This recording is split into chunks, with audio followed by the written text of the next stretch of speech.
In today's video, I'm going to teach you how to switch your Google Sheets locale settings.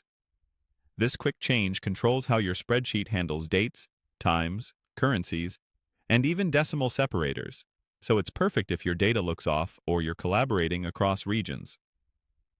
Start by opening your web browser and going to Google's homepage. Make sure you're signed in to your Google account so you can access your files. At the top right, click the grid-shaped Google Apps icon. This opens the launcher that shows all your Google services. From there, click on Sheets to open Google Sheets. Once you're in Sheets, open the document where you want to adjust the locale. The locale setting applies to each spreadsheet individually, so choose the exact file that needs the change. With your document open, look to the top left and click File. A menu will drop down with several options for managing your file. From that menu, click Settings. This opens a small window where you can control key spreadsheet behaviors. Here's where the locale lives. Find the locale section and click the drop-down menu. You'll see a list of countries and regions. Pick the one that matches the regional formatting you need.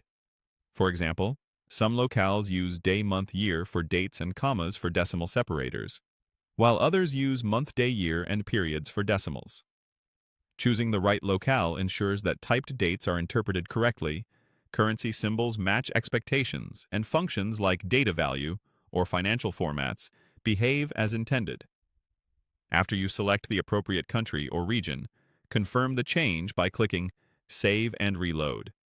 The sheet will briefly refresh to apply the new rules. When it comes back, try entering a sample date or number to make sure formatting works the way you want. If you're working with existing data, you may see dates and currency display differently now, which is exactly what this setting controls. A few helpful notes as you use this. Changing the locale affects formatting and data interpretation for this spreadsheet, but it doesn't translate your content or change the interface language.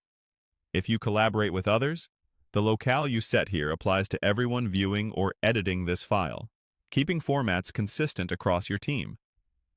And don't worry, if you picked the wrong one, you can repeat these same steps and choose a different locale at any time. That's it. You've successfully switched your Google Sheets locale, ensuring your data looks and behaves the way you expect for your region.